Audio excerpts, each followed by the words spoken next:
Panorama group, जो सोचता है वो करता है। जयशंकर, जय भोलेनाथ, हर हर महादेव। आप सबको सावन के इस पावन पर्व की हार्दिक हार्दिक शुभकामनाएं।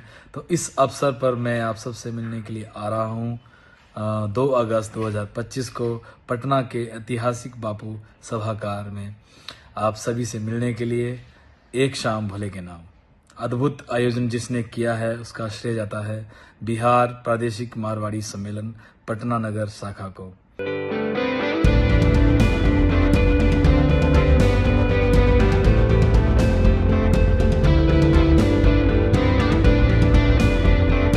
मोतिहारी की बलुआ चौक की रहने वाली 14 वर्षीय आराध्या सिंह ने एक अद्भुत काम किया है। उन्होंने 234 भाषाओं में हनुमान चालीसा का अनुवाद किया है। इनमें देशी और विदेशी दोनों तरह की भाषाएं शामिल हैं, जिससे प्रवासी देशों में रहने वाले भारतीयों के लिए सनातन धर्म को मजबूत करने की एक बड़ी पहल की है। आराध्या ने अपने इस महत्वाकांक्षी प्रोजेक्ट की शुरुआत पिछले छठ पर्व से की थी। कल मैंने 234 भाषाओं में इसका अनुवाद किया है। मैं आध्यात्मिक हूँ, मुझे बहुत अध्यात्म से मैं जुड़ी हुई हूँ। मैं चाहती हूँ कि आज जहाँ पे हमारे देश की पीढ़ी, हमारी देश की युवा आज जहाँ पे एक अलग रास्ते पे जा रही है, मेरा रास्ता उससे अलग है।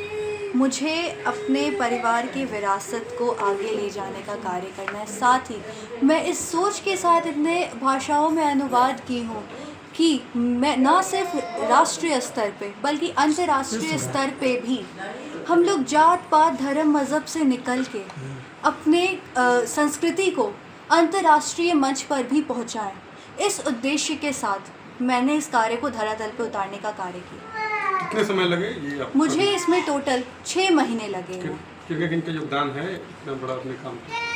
किनका सहयोग मिला है? मुझे इसमें बिल्कुल मेरे माता पिता, सबसे पहला मैं उनको क्रेडिट देना चाहती हूँ। बिल्कुल उन लोगों का पूरा था मुझे सपोर्ट।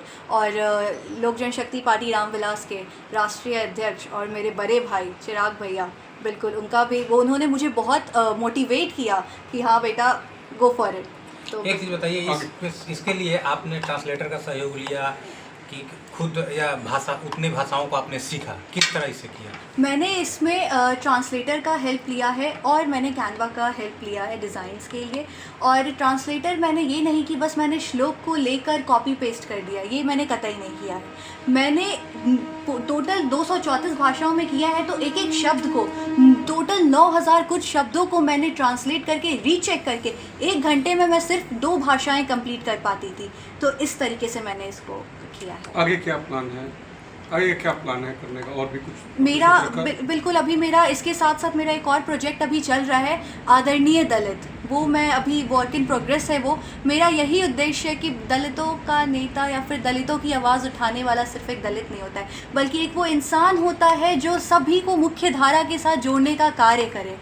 वो इस उद्देश्य के साथ मैंने, और जो हमारे बिहार के पूर्व IPS ऑफिसर रह चुके हैं स्वर्गीय किशोर कुणाल जी, उन्होंने भी एक अनुसूचित जातियों पे एक उन्होंने बुक लिखा है दलित देवो भवा। और जो पटना में महावीर मंदिर है, उन्होंने उस मंदिर में पहला दलित पुजारी उन्होंने ही रखाया था। तो उनसे मुझे उस बुक की प्रेरणा मिली। और मैंने एक बार अपने परिवार के एक सदस्य से पूछा था दलितों को क्यों देखना और सुनना पाप माना जाता है, तो उन लोगों ने कहा दलित जिसका आधार टूटना और बिखरना है, दलित इस भारतीय उपद्वीप का सबसे निम्न स्तर का प्रतिनिधित्व करता है। तो मैं उस दिन ठान ली थी कि अब इस दलित समुदाय को आदरणीय बनाना है। ना सिर्फ दलित समुदाय को, हर राजपूत, ब्राह्मण, यादव, हर एक जाति को, बल्कि हर एक बिहारी को मुझे अच्छा बनाना है। आराध्या का कहना है कि उन्होंने सनातन धर्म को बचाने के लिए यह नई पहल की है और गूगल ट्रांसलेटर के माध्यम से यह अनुवाद किया है। इस युवा प्रतिभा ने अपनी सफलता का श्रेय अपने माता पिता और लोजपा नेता चिराग पासवान को दिया है।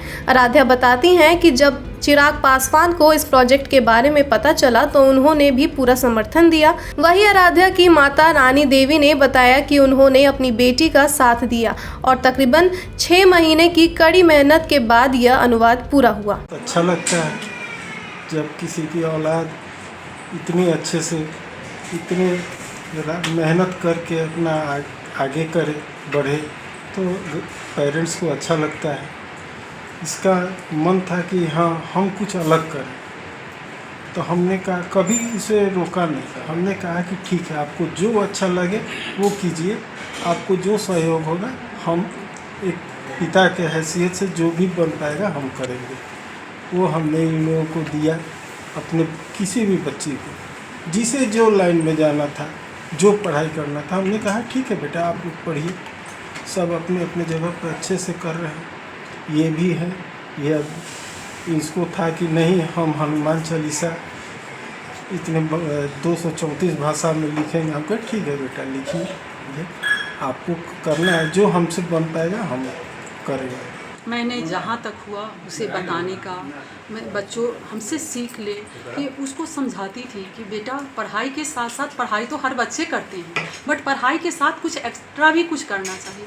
तो उसको धार्मिक में बहुत ज़्यादा ये था, हमें पूजा पाठ करते हुए देखती थी तो उसको आस्था था कि नहीं हम लिखेंगे। माँ ये हनुमान चालीसा तो हम लोग पढ़ते हैं, जो अवधि में आती है वो सिर्फ हम लोग जानते हैं, लेकिन अदरवाइज और भी देश के लोग पढ़ सके, मतलब उनके लिए कुछ आसान तरीका हम ढूंढें, हम कुछ करें। तो ये उसे मैं मोटिवेट की कि हाँ करो, आजकल गूगल है, AI है, उसके माध्यम से तुम आगे कर सकती हो कुछ, मतलब ये सब। तो मेरे बच्चों यही किए, रात भर मेरी बेटी जग कर और सारी रात मतलब ये अपना काम में लगी रही, मोबाइल लैपटॉप में। लेकिन मोबाइल सब हर माँ होता है कि मोबाइल बच्चे यूज करते हैं तो माँ इरिटेट होती है, लेकिन नहीं, हमको अपने बच्चों पर इतना नाज है कि मेरा बच्चा हमसे एक तो झूठ नहीं बोलती है और गलत काम नहीं करेगी। इतना मुझे अपने परवरिश पर गर्व है। अनुवाद की गई भाषाओं में मैथिली, भोजपुरी, अंग्रेजी, उर्दू, संस्कृत, कोरियन, जापानी और लैटिन शामिल है। आराध्या की कोशिश है कि आज की युवा पीढ़ी हनुमान चालीसा को पढ़े, समझे और उसकी स्तुति करे और सोशल मीडिया के बजाय इस पर ध्यान केंद्रित करे। इस असाधारण उपलब्धि के बाद आराध्या अब प्रधानमंत्री बाल पुरस्कार के लिए आवेदन करने की तैयारी कर रही हैं। स्कूली पढ़ाई के साथ साथ वह अन्य धार्मिक ग्रंथों के भी बहुभाषी अनुवाद पर काम करना चाहती हैं।